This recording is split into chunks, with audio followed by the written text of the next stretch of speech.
Joining us now, former Navy SEAL, former Congressman, 2nd District. Let's see, he's been a lot of former stuff. Former delegate from Virginia Beach, House of Delegates member, former Congressman from the 2nd District, is with us now, Scott Taylor. Hey, Scott, great to have you with us, man. John, good morning. Good to be with you and all your audience out there. Scott, live today. You're live in Virginia Beach. And, Scott, let me get to first your exoneration. The independent counsel's report coming out last week, basically saying there was no wrongdoing by Scott Taylor on the signature flap on your campaign as it related to the independent candidate. We kind of knew that it had leaked out earlier that you were in the clear, but are you happy now? I mean, are you satisfied that this whole thing is finally put to bed and behind you? Well, let me say that, I mean, it's a serious thing, and you know, people who did wrong need to be held accountable. I mean, it's an unfortunate, regrettable thing, and I certainly regret any decisions that I had surrounding it. But as I said from the beginning, that I didn't do anything illegal or wrong, and nor would I have done. Now I would have never let anybody do anything wrong. So when the report came out, I mean, it shows how much, and if you were anywhere near this district, you saw how much the Democrats and came from national Democrats and Virginia one to defame me and then just put nasty ads on. And we're still looking at legal action. That is absolutely still on the table. Statute of limitations haven't run out, and they knew what they were saying was false. And they had a malicious intent, which of course was to win the election. That's to me, that's also a breach of trust to the public of what they did. But I'm not happy with the whole situation. It's a regrettable one. But I am happy that they came out and said, hey, look, exactly what I've said all along is the truth, and what the Democrats were saying was not the truth. So when you say you're still considering legal action for what? For defamation. Some of the ads. So the Dems, when they were even in court in Virginia, they said as much. There's no evidence linking me personally with this or any wrongdoing. Their lawyer said that. And then, of course, if you look at some of the ads that they put out there on TV, was absolutely, he's running from the law, he's at large, stuff like that. That's absolute defamation, because it's difficult when you're a public figure. But as you know, I already have experience of being defamed before, right. And it's, I just don't want them to do that to someone else. That's all. No, look, I appreciate that, because at the end of the day, the truth always comes out, and it's said in the independent counsel's report, the Commonwealth's attorney from Roanoke, that you did make the decision to help the independent candidate get on the ballot. This is done all the time. It's not a rare thing. So you put some resources in that, but certainly had nothing to do with illegal signatures. And, look, we had the same thing with Newt Gingrich in Virginia. I think it was when he got on the ballot against Romney in 2012. And the person that did that put it in a lot of those fake signatures actually did time. So, I mean, this is a law. You can't do it. You certainly had nothing to do with that. Yeah. And but look, I mean, that's very clearly on the signature thing. You vouch for not the signatures themselves, but you vouch that you collected the signatures, and it says it right there. And I feel terrible for some of the people, because I know them. I think they're good people, but I don't know what made them do what they did. And it's very clear. This is illegal. You can't do it. And I don't understand why it happened, to be honest with you. And it's the easiest thing not to do. You just stand out in front of a food line and get signatures. Yeah, I mean, you just get the signatures, and then if you get them or you don't, you submit them, and they get vetted. Yep. It's a simple process. But look, as far as Scott Taylor is concerned, you're exonerated. Let's go to your political future. A lot of people have told me that they're asking you to run not for Congress in the 2nd District, but for U.S. Senate in 2020 against Mark Warner, with Trump on the ballot, former Navy SEAL, obviously former congressman, rather than run again in the 2nd District against now incumbent Elaine Loria. Are you leaning in any direction, and do you have any political future in 2020? Well, let me say that I'm enjoying not having to shave every day. And of course, I'm in beautiful Virginia Beach, and I leave the house with my sandals on quite often. So I do enjoy that. But, I'm certainly concerned just, for this district, of course. I feel like the district's not being represented. I'm hearing that every day when I'm out. Things are not going to get done. I know they're not. At this level, at the second district, I feel bad, quite frankly. But then also at the state level, we have big problems there too. I mean, we have 3 folks that are in scandal, that of course, someone's accused rapist twice. We got two people who had the blackface, and the media is largely silent on that. But Virginians, they haven't forgot. And then we have two senators that I think are ineffective right now. I mean, Virginia really was on the national stage, and it has been since, quite frankly, since the founding of this nation. But we've become sort of a backwater with what we have leading this state right now, and I think that's a big problem. You mentioned Mark Warner. I mean, I like Mark. I think he's a nice guy. I think he's a good governor. But then I think he went to Washington, and I don't think he, I think he just went left and sort of put his finger up and went in whatever direction made sense. And his record shows that. And he hasn't accomplished anything. And I think that when you look at the past 2 years, he's been absolutely obsessed. And I've had personal conversations with him, obsessed with this Russia thing. And while he's not as much of an a-hole as Adam Schiff is, he certainly was up on TV, saying there's all this evidence and using his platform as a ranking member of the Intelligence Committee to say those things and that credibility. And then, of course, it turned out none of those things were true. And, I have big problems with our lack of representation in the second district, but also Virginia as a whole. And all I can say, John, is I'm looking at both things. And, I understand that if I decide that I'm going to go back and run in 2020, then I have to make that decision rather quickly. So I've had a lot of conversations with a lot of people, as you can imagine, and everything from the ambassadorship to the second district and to the state senate, and talking to my family as well. And all I can tell you, John, is that I'm not done. I believe deeply in this community, this commonwealth, and this country, and I have a lot left to give. Mm-hmm. And so I think you're going to see my name again. So it sounds like you're considering a run for U.S. Senate in 2020 against Mark Warner. Many people thinking that the senator now is vulnerable. Senior senator, remember, he got reelected in 2014. He only beat Ed Gillespie by 1%. And I think the last 2 years, I think the only thing he accomplished was basically taking the bill that I put forth, the Ashanti Alert Act, which I'm appreciative that he did do that. But of course, he stopped it in the Senate. And wasn't anywhere to be found during the whole time when we were helping that family, of course, who had her daughter kidnapped and murdered. And then we created this Ashanti Alert, which is similar to the Amber Alert, to help missing adults who were abducted.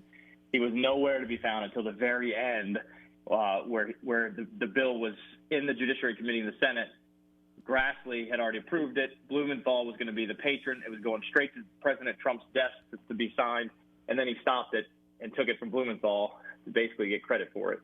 And, otherwise he's just been obsessed with Russia all day long. So I'm looking at him, and I'm also looking to potentially run in the second. I don't know yet. But like I said, I think I'm not done yet. I have a lot to give, and I think Virginians need a choice, certainly in the second district, and they definitely need a choice statewide. I mean, it's been a long time since we've had Republican leadership at the top, and we need that. Again, Virginia's become sort of a backwater. And I'll tell you that I've had people talk to me within our party, from the very far right, to the very left of our party, that are interested in someone getting up and challenging him. Well, listen, I think Senator Warner has a lot to answer for going on Face the Nation and all these other Sunday TV shows week after week after week, and as ranking Intel member, kept telling us that he had alternative facts. There was something there. There was collusion. There was evidence. Where there's smoke, there's fire. Anything that happened, all he said was there's more questions than answers. The reality is there were more answers than questions. And so he's never really come clean on this. He went to London to meet with the dossier Steele informant, and that really was never flushed out. So he has become obsessed with this. He was so wrong on it, and I think he's got an answer for it. I mean, This is not a backbencher. I mean, Mark Warner, ranking Intel member on the Senate or ranking member on the Senate Intel Committee. He's got access to a lot of information. When he comes on TV, and he kept telling me week after week after week that there was something here, that he had evidence. Even when Richard Burr, his chairman, split from him and said, look, 2 years into this, I've interviewed 500 people in this committee. There's nothing there. I'm done. He went on TV the following day and split with him and said, no, I've got evidence that I guess Burr didn't have or something. And John, I feel sorry for, my then constituents who were really riled up with this. I mean, who trusted him, who trusted some of the media that they watched on this Russia thing. They trusted them, and I can tell you that people in my area when I was still serving were very concerned about foreign power and in this Russia thing. And legitimately, I didn't agree at all. And I remember having a conversation with the senator about it. I'm like, what you need to be doing is not being obsessed about this Russia thing. You need to make sure that something like this doesn't happen again. What are you doing about that? What are you doing about making sure there's not Russian meddling, making sure that countries understand that we will not tolerate meddling in our election? What are you doing about that? And there's been nothing on that. And when I look in the faces of people who, that I served, they were legitimately concerned. And one of the reasons why is because they're listening to people like the senator who they trust. Who they trust. Well, with that information that you said. And it turns out to be it was false.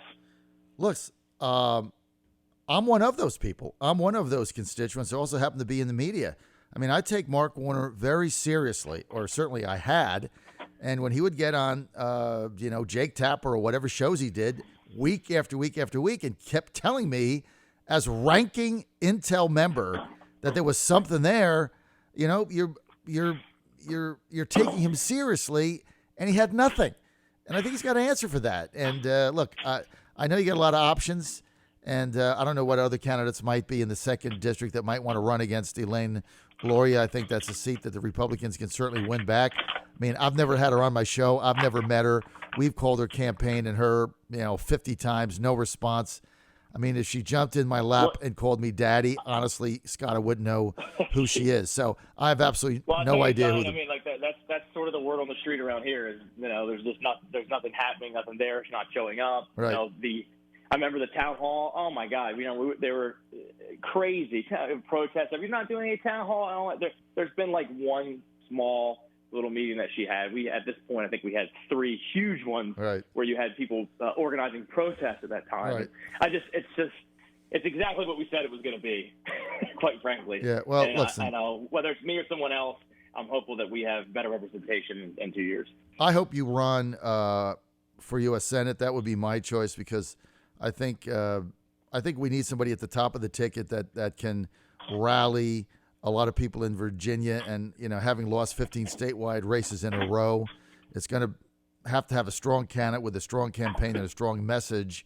And I think you're the one guy to do that. So I would be in favor of that. We'll see. I know you've got to make the decision. Now, also, I want to talk about your potential ambassadorship. And Scott Taylor, this is pretty interesting. Just my audience knows that the president asked Scott Taylor to be his ambassador to the state of Qatar in December.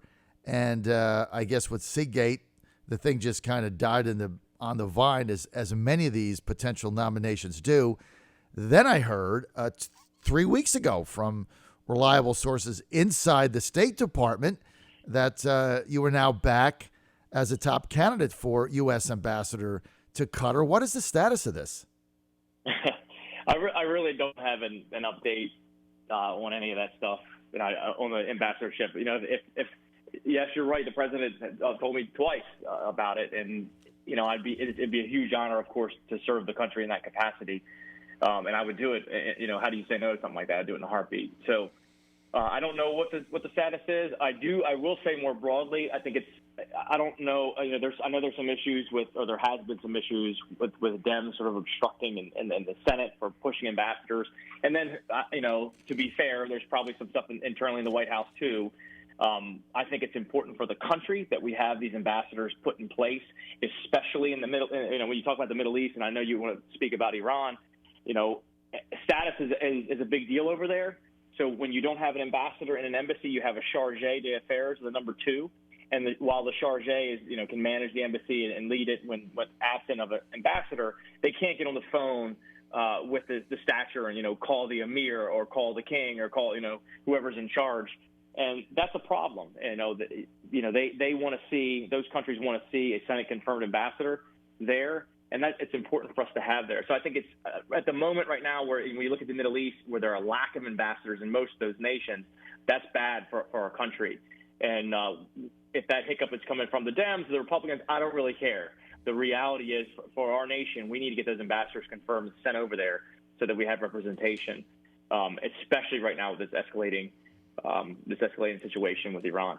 Well, listen, being tapped by the President of the United States for a key U.S. ambassador position is really amazing for you, and I think you'd be a great ambassador to Qatar. We've talked about this with other people on the radio, and I know this has kind of been stalled, and let's call it the deep state, the State Department, chaos in the personnel office. We hope that goes forward. So you got a lot of options. I want to get to the crisis right now that we're facing with Iran. Earlier today, the U.S. government making the order through the Trump administration to pull all essential personnel, U.S. personnel, out of Baghdad and Iraq as tensions escalate. Give us an update. What do you think is happening here?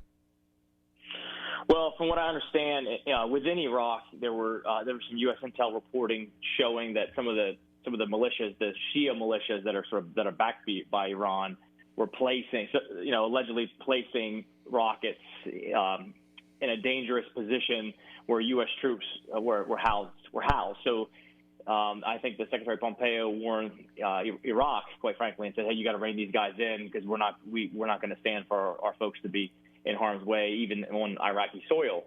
This escalating tension, and you're seeing that whether you had the sabotage of the ship, the Saudi ship. I still don't understand exactly what happened there. I don't think that reporting's a little bit all over the place. And then of course you had the Houthi rebels who are also backed by Iran used a long-range drone and attacked a Saudi oil pipeline. Again, not sure if those things are related to this escalating Iranian conflict or not. But there is a problem, obviously, if U.S. troops are in harm's way in Iraq with these Shia militias, there are several of them. They're integrated into the Shia militias in Iraq are now integrated into their security forces, but right. They're sort of quasi-independent, and they are controlled in some ways by Tehran. That's a big problem, not just for the threat to U.S. soldiers, but it's also a problem within Iraq as well. I know there's been a lot of reporting about them talking about 120,000 troops. I'm not for a conflict. I think that we can achieve our goals with Iran without some kind of ground force in there. I mean, I think that I just got back from the region, by the way, and I can tell you that people in the region are nervous with this. But they also say that the sanctions that the Trump administration has implemented on Iran are affecting them. I mean, they're definitely bringing them to their knees, economically speaking, and it's causing a big problem. The Trump administration has been strong in enforcing the sanctions, trying to get to zero oil for Iran, and I mean that's where we are right now. I understand Secretary Pompeo's concern about U.S. troops in Iraq and the militias. I think that's appropriate. I don't like the reporting of the 120,000 folks, but again, that's just the New York Times reporting. So I don't have any intel saying that that's going to happen. Mm-hmm. Scott Taylor, I've only got a couple more minutes, and I just want to ask this one question: the sanctions against the Iranian regime and basically strangling their oil exports all over the world, drying up their cash. What alternatives now does the Iranian government have? What are they going to do? Well, again, that's why the Iranians they don't want direct conflict with the United States. They have antiquated weapon systems. They understand. They're not stupid. They understand that would be a bad option for them, and that's why, of course, they have all this proxy stuff everywhere from the things we just named before, but also even all the way to South America, right? Venezuela, they have Hezbollah operations there, so they can we have to make sure that we don't get uber focused on some kind of conflict that probably won't happen with them.